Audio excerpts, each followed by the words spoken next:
ওই মহিলাকে আমি জাহান্নামে বেশি দেখেছি, যে মহিলা তার স্বামীর সাথে কুফরি করে, সারা জীবন লোকটা আপনার পেছনে শ্রম দেয়, মাথার ঘাম পায়ে ফেলে, হঠাৎ একটা সাবান কম হলে আপনি বরদোয়া দিয়ে দেন, গালি দেন যে তোর বাড়িতে এসে কিছুই পেলাম না। আপনার পেছনের সব আল্লাহ ধ্বংস করে দিয়েছে। মা বোন যারা এসেছেন, আপনাদের 2 মিনিটে গুরুত্বপূর্ণ 2টা পয়েন্ট বলছি, ভালো করে খেয়াল করবেন। এই পৃথিবীতে একজন মহিলাকে জিন্দা অবস্থায় আল্লাহ সালাম দিয়েছে, আর একজন মহিলাকে জীবিত অবস্থায় জান্নাতে ঘর দেখিয়েছে। 2 জনই পেয়েছে এটা স্বামী ভক্তির কারণে। আজ দিন দিনে অভ্যাসটা মেয়েদের উঠে যাচ্ছে। খাদিজাতুল কুবরাকে আল্লাহ সালাম দিয়েছে তার স্বামী ভক্তির নিদর্শন হিসাবে। এত বেশি ভক্তি শ্রদ্ধা স্বামীর প্রতি দেখিয়েছে, নিজের জীবনের সব কিছু স্বামীকে দিয়ে দিয়েছে, সম্পদাদি। আল্লাহ খুশি হয়ে তাকে দুনিয়াতে জীবিত অবস্থায় একজন মহিলাকে সালাম দিয়েছেন, বলেন সুবহানাল্লাহ। আর একজন মহিলাকে আল্লাহ শুধু সালাম না, তাকে জান্নাতের ঘর পর্যন্ত বানিয়েছেন, তার নাম আসিয়া। তিনিও স্বামীর প্রতি বরদোয়া দেননি। তার স্বামী হাতের ভেতরে পেরেক লাগিয়েছিল, মাথার উপরে পেরেক লাগিয়েছে, এরপর আসিয়া কোনদিন বলেন না আল্লাহ তুমি আমার স্বামীকে ধ্বংস করে দাও না। তিনি বলেছিলেন নাজ্জিনি মিন ফিরাউন, ইয়া আল্লাহ তুমি আমাকে আমার স্বামীর অত্যাচার থেকে বাঁচাও, কিন্তু তুমি আমার স্বামীর উপরে গজব দিও না। ও মা বোনেরা, আপনি নামাজ পড়েন, রোজা রাখেন, কালো বোরকা পরেন, মনে করছেন আমার মতো ভালো মানুষ নেই, আমি জান্নাত পাবো না, পাবে কে? অথচ নবীজি যেই কারণে জাহান্নামে আপনাদের দেখেছেন, সিম্পল কারণ। আল্লাহর নবী বলেন ওই মহিলাকে আমি নবী জাহান্নামে দেখলাম, যারা রাস্তাঘাটে চলার সময় চুল খুলে খুলে চলতো, 8-60 পোশাক পরতো, আর এমন পোশাক পরতো যেটা পরাও যা, না পরাও তা। 2 নম্বরে ওই মহিলাকে আমি জাহান্নামে বেশি দেখেছি, যে মহিলা তার স্বামীর সাথে কুফরি করে, সারা জীবন লোকটা আপনার পেছনে শ্রম দেয়, মাথার ঘাম পায়ে ফেলে, হঠাৎ একটা সাবান কম হলে আপনি বরদোয়া দিয়ে দেন, গালি দেন যে তোর বাড়িতে এসে কিছুই পেলাম না। আপনার পেছনের সব আল্লাহ ধ্বংস করে দিয়েছে। আল্লাহ মেয়েদেরকে খাদিজাতুল কুবরার মতো, হযরতে আসিয়ার মতো যেন স্বামী ভক্তা হওয়ার তৌফিক দান করেন। আমি বাস্তবে এই জেলখানাতে স্বামী স্ত্রীর অধিকাংশ পরিবারের এই যে সমস্যার কারণে জেলে মানুষ বেশি গেছে। 100 জনে প্রায় 60 জন তো হবে, হয় বউ মার্ডার করা, না বউ আদমারা করে ফেলেছে। আমার তো যতটুকু বাস্তবতায় দেখেছি, মহিলারা যত দামি মানুষের স্ত্রী হোক, যত দামি মহিলা হোক, যদি মারা যায় এখন সকালবেলার আগে ওর হাতের গহনা, গলার গহনা, মুখের গহনা সব খুলে নেবে, যত বড় দামি মানুষই হোক। শুধু চোখ বুঝে আছেন, যদি নড়াচড়া না করেন, বাস্তবতায় মানুষ যদি মনে করে যে মরে গেছে, তাও খুলে নেবে। দুনিয়া এরকম জায়গা। এখন থেকে 200 বছর আগে যে লোকটা মারা গেছে, আপনার দাদার দাদার দাদা, ও কিন্তু এখানে এরকম দাপট নিয়ে চলতো। ওই লোকটা 200 বছর পরে এখন যদি জীবিত হয়ে এই কালিয়াগড় এলাকায় এসে ওই বাড়িতে গিয়ে বলে এটা আমার পৈতৃক বাড়ি, আমি 200 বছর আগে এখানে ছিলাম, 200 বছর আগের কথা যদি বলে ওই লোকটা সত্যি যদি আসে, মানবে কিসের পৈতৃক বাড়ি?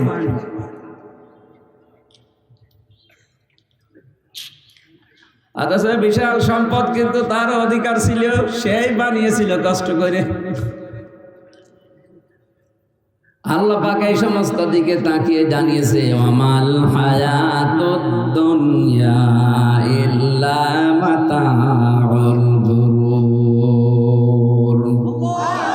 সূরা আলে ইমরান 4 নম্বর পারার 13 নম্বর পৃষ্ঠার 13 নম্বর লাইনের 185 নম্বর আয়াতের শেষের দিকে আছে, এ পৃথিবীর জীবনটা ধোঁকাবাজি, খেল তামাশা, রং তামাশা ছাড়া আর কিছু না।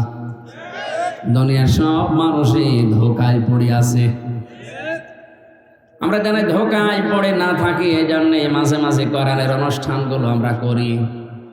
আলহাকুমুত তাকাসুর হাত্তা যুরতুমুল মাকাবির। বেশি বেশি পাওয়ার জন্য মানুষ মহান্ত হয়ে গেছে। যতক্ষণ পর্যন্ত কবরে না যায় ওরে রেশ কাটবে না।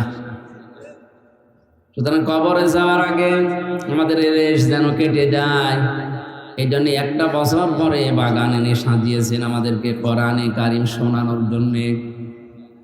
আল্লাহর ভাষায় যেটা বুঝলাম, দুনিয়ার শ্রেষ্ঠ সম্পদে কোরআন।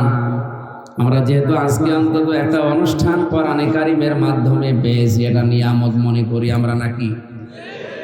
ওয়াইদ তা'আযানা রাব্বুকুম, সূরা ইব্রাহিমের ভেতরে আল্লাহ বলেন, আমি এলান দিলাম, আমি ঘোষণা দিলাম যে একটি ঘোষণা। একটি কি? এলাকায় চেয়ারম্যান যিনি আছেন পিয়াদাকে পাঠিয়ে একটা হ্যান্ড মাইক হাতে নিয়ে বলেন যে একটি ঘোষণা। ইউনিয়ন পরিষদের পক্ষ থেকে একটি ঘোষণা মাইকিং করা হয়। আল্লাহ যেন নিজে মাইক হাতে নিয়ে এই সিরাজগঞ্জ পাবনা এলাকায় এসে বলছে একটি ঘোষণা। এই ঘোষণাটা কি? ওই যে আগে যারা জানালাম যে দুনিয়ার শ্রেষ্ঠ সম্পদ কোরআন, মাইকিং হয়েছে হয়তো স্বপনের মাধ্যমে 2-3 দিন, যে একটি ঘোষণা, একটি এলান শোনেন, অমক দিন অমক তারিখে কোরআনে কারিম শোনানো হবে, আসবে অমক জন। আল্লাহ পাক বলেন এটা নিয়ামত হিসাবে আমি যদি গণ্য করে মানুষ যে এটা নিয়ামত, আমি যেন নিজে মাইক হাতে নিয়ে প্রচার করছি যে একটি ঘোষণা। মাহফিলের প্রচার সরাসরি করেছে প্রচারককে। বলেন আল্লাহ বলেন একটি ঘোষণা। পাবনার মানুষেরা, সিরাজগঞ্জের মানুষেরা, বান্দা বান্দি যারা দাবি করো আমার যে আমি আল্লাহর বান্দা, আমি আল্লাহর বান্দি, আল্লাহ পাক যেন মাইক হাতে নিয়ে নেমে পড়ি। লাইন শাকারতুম, যদি আমার নিয়ামতের শুকরিয়া আদায় করো। সবাই স্বীকার করলাম এটা একটা নিয়ামত, এটা প্রতিদিন আসে, 1 বছর পরে আজকে এসেছে। এটা যদি নিয়ামত মনে করো, কারণ এখানে আসা বসা, শ্বাস প্রশ্বাসে নিঃশ্বাসে তোমার নেকি হচ্ছে। দুনিয়ায় এরকম আর একটা কোনো অনুষ্ঠান নেই যেখানে গেলেই মানুষের নেকি হয়। এটা এই কারণে যেখানে কোরআন আছে। কি আছে? যতক্ষণ চুপ থেকে শুনবেন মনে করবেন আমি নামাজে দাঁড়িয়ে আছি। জোরে বলেন আল্লাহু আকবার। আল্লাহ বলেন এই নিয়ামতের শুকরিয়া যদি তোমরা আদায় করো, চুপ থাকো আর শোনো, কি করবো জানো? লাযিদান্নাকুম, লামে তাকিদ নুনে সাকিলা, গ্যারান্টি দিয়ে বলছি জীবনে এরকম নিয়ামতে আরো তোমাদেরকে ডোবাবো। ভালো ভালো কাজে তোমাদেরকে আমি আঞ্জাম দেওয়ার সুযোগ করে দেব। ওয়ালাইন কাফারতুম ইন্না আযাবি লাশাদীদ, যদি আমার নিয়ামতকে না শুকরিয়া করো, দাম না দাও, গুরুত্ব না দাও, ওই মনে করে চলে যাও, আমি এটা কিন্তু ছিনিয়ে নেব। জীবনে আর এরকম ভালো কাজে তোমারে নিয়ে আসবো না। ইন্না আযাবি লাশাদীদ, অবশ্যই আমার আযাব বড় কঠিন, তার ভেতরে তোদেরকে ফেলে দেব। জোরে বলেন নাউজুবিল্লাহ। কোরআনে আয়াতের তাফসিরে অন্য একটা আয়াত আমি পেয়েছি, কোন মানুষ যদি কোরআনের আইন বাদ দিয়ে, কোরআনের নিয়ম নীতি বাদ দিয়ে দুনিয়ার জীবন চালাতে চায়, আল্লাহ পাক বলেন তার পেছনে একটা শয়তান আমি আল্লাহ বন্ধু হিসাবে নিযুক্ত করে দেই। ওয়ামান ইয়াশু আন যিকরির রহমানি নুকাইয়্যিদ লাহু শাইতানান ফাহুয়া লাহু করিন। যে ব্যক্তি আমার জিকির থেকে, আমার কোরআন থেকে মুখ ফিরিয়ে অন্যদিকে চলে যাবে, আমি আল্লাহ নিজে তার সাথে একটা শয়তান সেট করে দেই। সে একেবারে আটার মতো লেগে থাকবে। তার মানে যে শয়তানের সাথে মিলে থাকবে তাকেও শয়তান শয়তানি বানাবে। ও গ্যারান্টি দিয়েছিল আল্লাহর কাছে, লামান তাবিআকা মিনহুম লাআমলাআন্না জাহান্নামা মিনকুম আজমাইন। আল্লাহ বলেন তোর অনুসরণ যদি কেউ করে, তোর সাথে লেগে থাকে, তোকে যেমন জাহান্নামে দেব, তোর সাথে ওকেও দেব। এই জন্য এটা নিয়ামত মনে করে যারা এসেছি, আর একবার বলছে আলহামদুলিল্লাহ। দরুদ আর সালাম পড়ছে আমাদের নবী মুহাম্মদুর রাসূলুল্লাহ সাল্লাল্লাহু আলাইহি ওয়াসাল্লাম। আজকে আমাদের আলোচনার বিষয় হচ্ছে এ পৃথিবীতে কাকে কাকে আল্লাহ সবচাইতে বেশি অপছন্দ করে, ঘৃণা করে? বাংলাদেশে যারা আওয়ামী লীগ করে, প্রধানমন্ত্রী শেখ হাসিনা যদি কালকে ঘোষণা দেয় যে এই দেশে আমি অমুক অমুক অমুককে সবচাইতে বেশি ঘৃণা করি, এদেশে আওয়ামী লীগ যারা করে তারা তাকে ভালোবাসবে? আসতে বলে। বিএনপি যারা করে, খালেদা যদি কালকে ঘোষণা দেয় যে এই দেশে অমুক অমুককে আমি সবচাইতে বেশি ঘৃণা করি, বিএনপি যারা করে ও যদি ধানের শীষ নিয়েও দাঁড়ায় ভোট দেবে। পৃথিবীর রাজনৈতিক ক্ষমতা টিকানোর জন্য একটা দল আপনি করেন, এই কারণে যদি আপনার নেত্রীর কথা, নেতার কথা এত বেশি মূল্যায়ন করেন, একটু ভাবেন তো বিবেক দিয়ে। তাম দুনিয়ার মালিক যিনি, তিনি ঘোষণা দিচ্ছে পৃথিবীর এই এই এই মানুষকে আমি আল্লাহ ঘৃণা করি। তাহলে আমরা যারা তার বান্দা দাবি করছি, আমাদেরও আমার আল্লাহর এই কথা চিন্তা ভাবনা করে তাকে ঘৃণা করার দরকার আছে না? আমি ৭৭ প্রকার পেয়েছি পুরা কোরআনে, যতটুকু আমার আয়ত্ত আছে। সময় কভার করে কণ্ঠ যদি সাপোর্ট দেয় আমি বলতে থাকবো, আপনি লিখে নেবেন। একটা একটা করে কোরআনে কারিমে আয়াত এবং হাদিস সেট করে বাস্তবতার সাথে আমরা মিলাবো, দেখি আল্লাহ আসলে কাদেরকে ঘৃণা করে, ওদের ভেতরে আবার আমি পড়ে গেলাম নাকি। সূরা বাকারার ১৯০ নম্বর আয়াত আমরা পড়েছি। জবান খুলে কোরআনের সোনালী আয়াত পড়েন, যেন প্রতিটি অক্ষরে 10টা করে নেকি হয়। আউযু বিল্লাহি মিনাশ শাইতানির রাজিম। বিসমিল্লাহির রহমানির রহিম।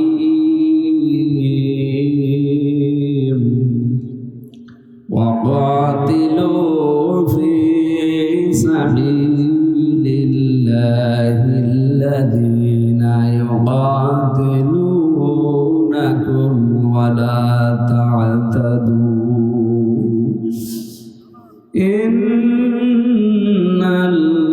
ইন্নাল্লাহা লা ইউহিব্বুল মু'তাদিন।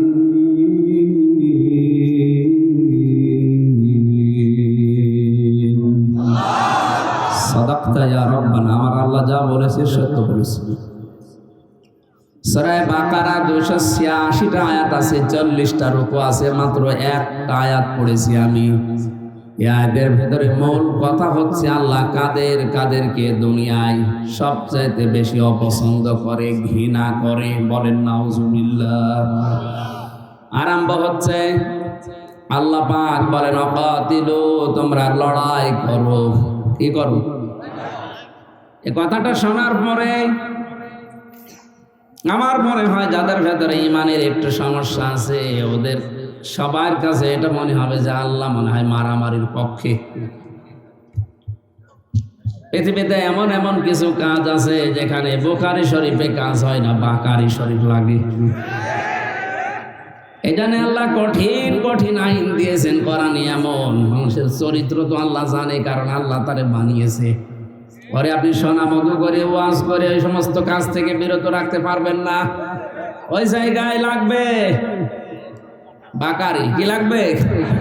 এই জন্যই তো চুরি করলে হাত কেটে দাও, জেনা করলে সঙ্গে সার করে ফেলো, ডাকাতি করলে দেশ থেকে তাড়িয়ে দাও, হত্যা করলে তাকেও হত্যা করে ফেলো। এই কঠিন আইনগুলো আল্লাহ এমনি দেয়নি, কারণ পৃথিবী শান্ত রাখা লাগবে। এই দেশে কোরআনের পাখিরা 50 বছর ধরে সুদের বিরুদ্ধে কথা বলেছে, কোরআন দিয়ে হাদিস দিয়ে, আজও দেশে বলতে আছে। আমার মনে হয় যত বলা হচ্ছে সুদ তত বাড়ছে। এই যে জমিনটা আছে, স্বপন ভাইকে যদি বলে আমি 1 লক্ষ টাকা দিলাম, 1 বিঘা জমি আমারে দেন, আমি চাষ করে খাবো, যখন আপনি টাকা ফেরত দেবেন তখন জমি নিয়ে নেবেন। এটা এলাকায় আছে, এটার নাম কি? এই কট নেওয়া যায়, এটা সুদ। আর আমরা সবাই এখানে কম বেশি জানি, নারী পুরুষ সবাই, যে সুদ খেলে মায়ের সাথে জেনা করার গুনাহ হয়। সুতরাং এই কট নিয়েছেন কারা? হাত তোলেন তো।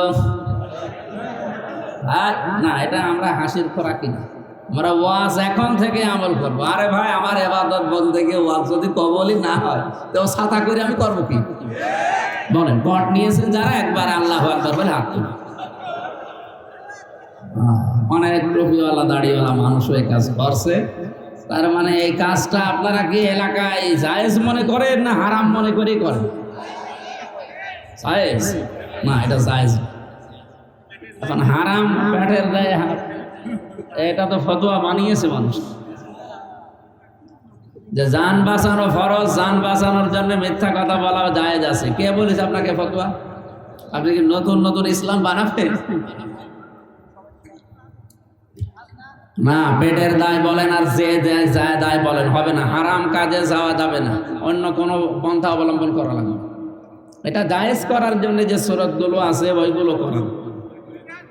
আমি এই যে 10,000 টাকা দিলাম, এই 1 বিঘা জমি আমি 1 বছর করে খাবো, ওই টাকা আমার আর ফেরত দেওয়া লাগবে না। এই খেয়ে দেয় শোধ কি বলে, এইটা তো আপনারা করেন না। কিছু মানুষ আছে এটাকে লস হয়ে বলে করতে চান। আমি প্রথম আয়াত তো ওইটাই শুরু করেছি যে দুনিয়া কিন্তু ধোকার জিনিস। আপনি এসেছেন খালি গায়ে খালি পায়ে, ন্যাংটা যাবেন ওই রকম, মাঝখানে 70-80 বছর একটু চাষ করে যাবেন নাকি? আমার বিশাল জীবন পড়ে আছে, ওইটাই যদি ধ্বংস হয়ে যায় এই 60-70 বছরে কি হবে? এই জন্য পেটের দায় বললে আর এ দায় ও দায় হবে না। আমি তার উদ্বুদ্ধ করতে পারি না, আর আমার হাতে সে ক্ষমতাও এখন নেই।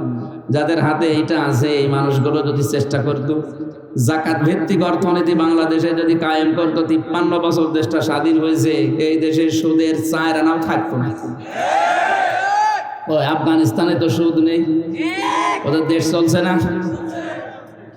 বলে যে না আমরা বাঁচবো না। বাঁচবেন না মানে আল্লাহর বিধান যেখানে মানুষ মানবে না সেখান থেকে আল্লাহ বরকত তুলে নেবে। চর্ম চোখে মনে হবে আমরা অনেক উন্নত হচ্ছি। এই মাইক ওই সাউন্ডটা ঠিক করে দেন ভাই, যারা দায়িত্বে আছেন ওই সাউন্ডটা ঠিক করে দেন। ঠিক আছে, চুপ করে। আমার ভাইরা, আমি মাসলাটা বলার জন্য পর্যন্ত গিয়েছিলাম, এবার আমি তাফসিরে প্রবেশ করছি। ফাকাতিলু ফি সাবিলিল্লাহ, তোমরা লড়াই করো, সংগ্রাম করো, হত্যা করো, কতল করো আল্লাহর রাস্তায়। এই শব্দটার ব্যাখ্যা করতে গিয়ে আমার মনে হচ্ছে আল্লাহ কতলের পক্ষে, মারামারির পক্ষে।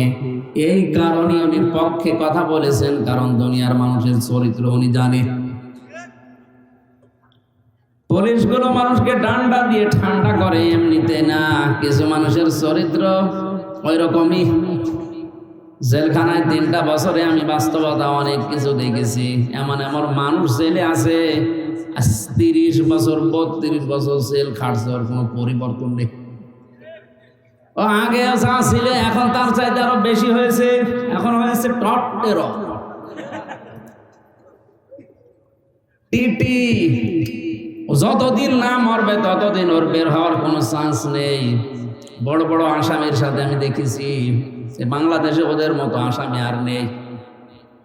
যাদের নাম নিয়ে সিনেমা তৈরি হতো এদেশে, সুইডেন আসলাম কে এরকম 27 বছর আছে। নায়ক মান্না একটা তৈরি করেছিল না সিনেমা, আসলাম ভাই, এই সেই ওর জীবনটা পুরা কাহিনীতে তুলে ধরেছে কি করে ও সুইডেন আসলাম হয়েছে। এইরকম বড় বড় আসামি ওই জায়গায় আছে, ওইটা হাই সিকিউরিটি জেল। তো মানুষগুলো দেখেছি ওখানে লেখা আছে গেটে যে এটা মানুষের সংশোধনাগার, মানুষ সংশোধন হয় এখান থেকে। সংশোধন করার জন্য যেটা দরকার ওইটা ওই জায়গায় এরকম ওপেন ভাবে চলে না। ওখানে যদি মানুষ যারা আসামি হয়ে যায়, বলতো আপনার মার্ডার মামলায় মনে করেন 30 বছর জেল, যদি আপনি কোরআন মুখস্থ করে 5 ওয়াক্ত নামাজ আদায় করে তাহাজ্জুদ পড়ে আপনার আচরণ দিয়ে প্রমাণ করতে পারেন যে আপনি ভালো হয়ে যাচ্ছেন, 30 বছর না আপনার 5 বছর পরও বের করে দেওয়া হবে। আমার মনে হয় 1,10,000 আসামি আছে দেশে, তাই 1 লাখ মানুষে হাফেজ হয়ে দিত। ভেতরে ভেতরে যদি জমার মসজিদ চালু করে জোহর আসর মাগরিব এই নামাজগুলো পড়ার ব্যবস্থা করে দিত, ওই সেই ব্রিটিশের যে নিয়ম চলছে ওইটাই। এই নিয়ম নীতিগুলো ভেতরে যদি সংশোধনাগার সত্যি এভাবে তৈরি করতো, মানুষ আসলে ভালো হওয়ার সিস্টেম ওই জায়গায়। কারণ কোনো কাজ নেই, কাম নেই, শুধু 24 ঘন্টা বসে থাকা। এইগুলো আমরা পাই না ওখানে। চোর ওখানে যায় চুরি করে, ডাকাত হয়ে বের হয়, ডাকাত যায় ও মার্ডার কিভাবে করা লাগে সেই ট্রেনিং নিয়ে বের হচ্ছে। আল্লাহ জানে কঠিন কঠিন আইনগুলো দিয়েছেন যে তোমরা আল্লাহর রাস্তায় হত্যা করো, সংগ্রাম করো। ফালাম তাকতুলুহুম ওয়ালাকিন্নাল্লাহা কাতালাহুম ওয়া মা রামাইতা ইয রামাইতা ওয়ালাকিন্নাল্লাহা রামা। আমার কথা কি বুঝতেছেন? আপনি অন্যদিকে নিয়ে যাবেন না যে খালি মারামারির জন্য উদ্বুদ্ধ করছে, খালি হত্যার জন্য না। এই আয়াতের প্রথম কথা এটা যে তোমরা হত্যা করো। কার রাস্তায় করবা? ফি সাবিলিল্লাহ, আল্লাহর রাস্তায়। এই শব্দটার অর্থ শুনে যদি এখন কেউ জঙ্গিবাদে জড়িয়ে যায়, কেউ চরমপন্থা অবলম্বন করে, এটা দোষ কি কোরআনের? আপনি বুঝতে ভুল করেছেন। কোরআন কোনদিন মানুষ হত্যার পক্ষে বিনা কারণে না। কথা বুঝতেছেন? এই জন্য আমাদের উচিত হচ্ছে কোরআনের মর্ম মানেগুলো উপলব্ধি করার জন্য তাফসীর গুলো পড়া। ইবনে কাসিরের ভেতরে মুফাসসিরুন ইকরাম লিখেছেন, ইমানদার যারা তারা সারা জীবন লড়াই করবে, সংগ্রাম করবে, ওরা যুদ্ধ জিহাদ চালাবে আল্লাহর রাস্তায়। কার রাস্তায়? পক্ষান্তরে দুনিয়া যারা কাফের, এরাও তাদের যুদ্ধ জিহাদ চেষ্টা সংগ্রাম মারামারি কাটাকাটি এরাও করবে, কিন্তু শয়তানের রাস্তায়। সূরা নিসার ৭৬ নম্বর আয়াতে তথ্যগুলো আছে। আল্লাযীনা আমানু ওয়া ইউকাতিলুনা ফি সাবিলিল্লাহ। ঈমান যাদের আছে এরা লড়াই করবে, সংগ্রাম করবে, করাই লাগবে, মাস্ট বি আল্লাহর রাস্তায়। কার রাস্তায়? তাহলে মারামারি করতে দেখলে আপনি উল্টা বুঝবেন না। এদের মারামারি তো দুনিয়ার কোনো স্বার্থের জন্য না, আল্লাহর আইন দুনিয়াতে প্রতিষ্ঠা করা, কায়েম করার জন্য। আর যারা শয়তানের অনুসারী তারাও মারামারি করবে, হত্যা করবে, তারাও কাটাকাটি মিছিল করবে, কিন্তু রাস্তা হবে শয়তানের। আল্লাহ তাআলা এই কঠিন পরিস্থিতি ইয়াকাতিলুনাকুম, তোমরাও তাদেরকে হত্যা করবা, তাদের বিরুদ্ধে সংগ্রাম করবা, লড়াই করবা। কতটুকু? যতটুকু ওরা করেছে। বিনা কারণে আজ অনেককে দেশ থেকে তাড়িয়ে দেওয়া হচ্ছে, বাড়ি থেকে বের করে দেওয়া হচ্ছে, দখল করে নেওয়া হচ্ছে। এটা যদি দেশে নাও হয়, ফিলিস্তিনে হচ্ছে।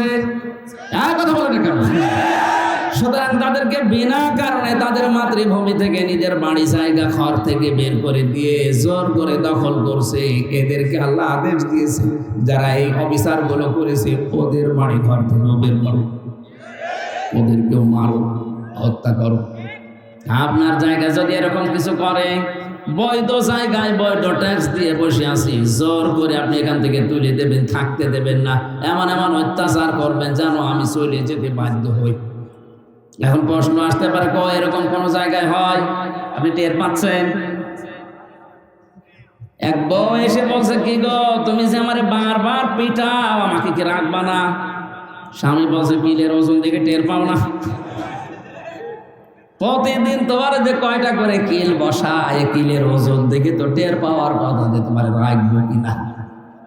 আজ পৃথিবীর অনেকে ইসলাম ধ্বংস করার জন্য বাংলাদেশের দিকে তাকান, একটা একটা করে অনেক কিছু তুলে দেওয়ার চেষ্টায় আছে।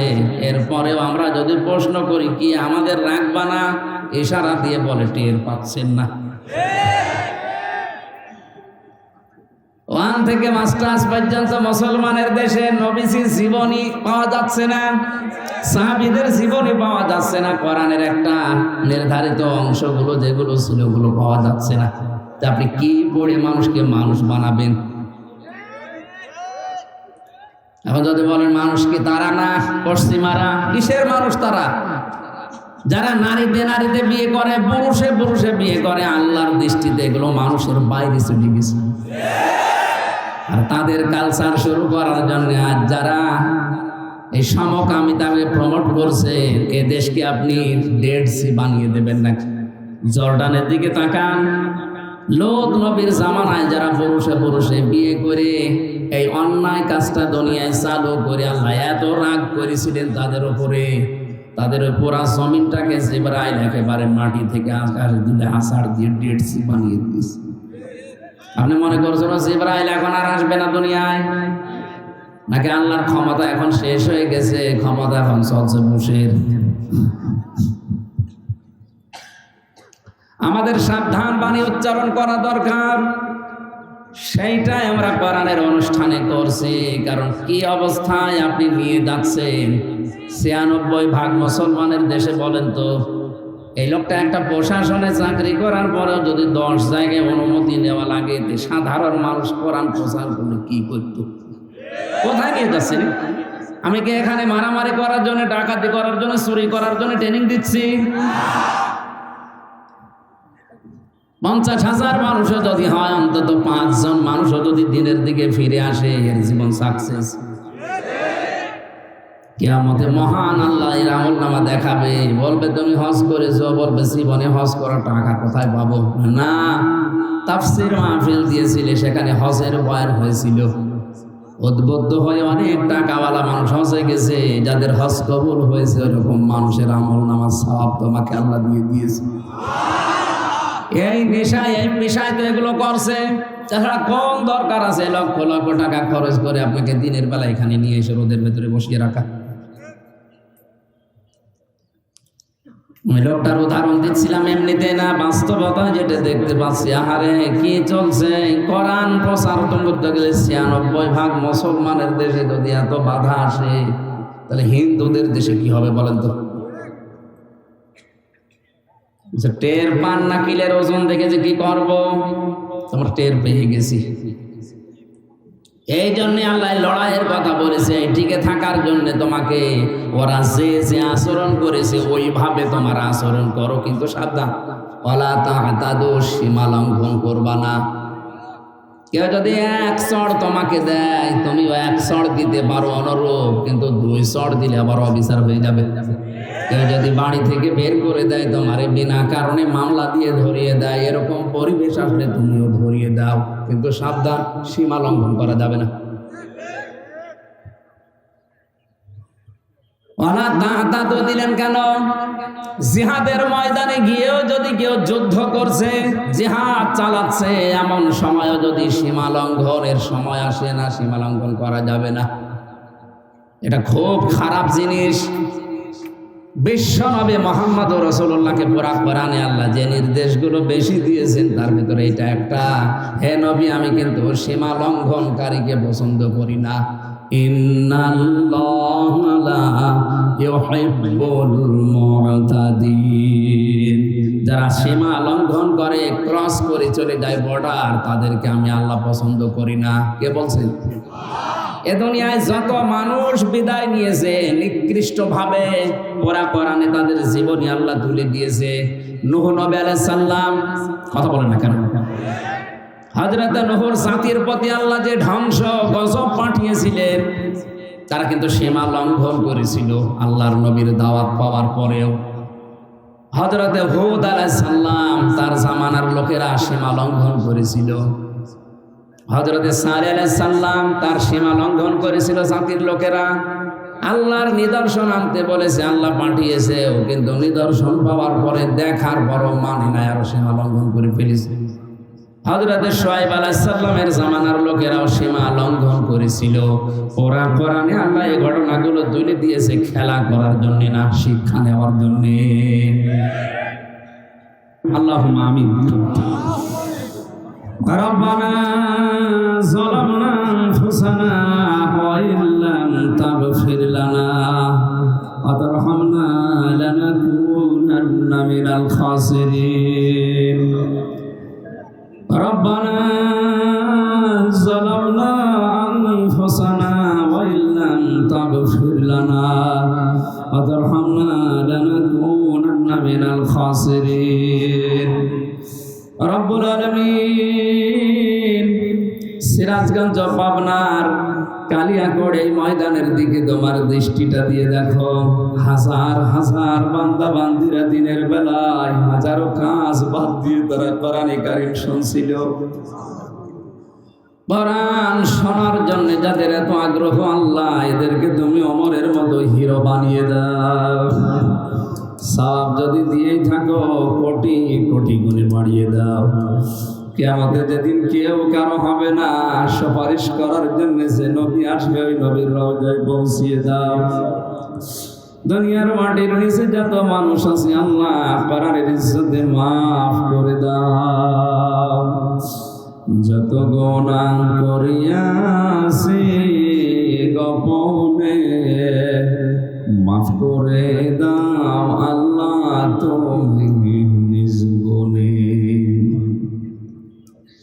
এ মাহফিলের আয়োজন করতে গিয়ে তোমার যে যুবক বান্ধবরা এলাকা মানুষকে সাথে নিয়ে কোরআনের আয়াতে আঞ্জাম দিল, আমার আকরাম ভাই সহ যত যুবকরা এই মাহফিলের জন্য শ্রম দিয়েছে, অনেকের নাম আমি জানি না, তোমার কুদরতের খাতায় তাদের নামগুলো লিখে নাও। যে মা তাদেরকে পেটে নিয়েছে, মায়ের পেট তুমি খালি তাদের কবরের মতো বানিয়ে দাও। আল্লাহ তাআলা আমার স্বপন ভাইয়ের স্ত্রী সন্তানাদি যেগুলো দিয়েছে সহিহ সালামতে রাখো, তার মা বাবাকে ক্ষমা করে দাও। সাইদুল ইসলাম ভাই, নাসির ভাই সহ যত মানুষ কোরআনের জন্য খেদমত করেছে আল্লাহ ওসমানের সাথে কবুল করো। মা বোন যারা এসেছে এদেরকে তুমি শান্তি দাও। কত মানুষ স্বামীর সংসারে শান্তিতে আছে, এদেরকে খাদিজার মতো আয়েশার মতো বানিয়ে দাও।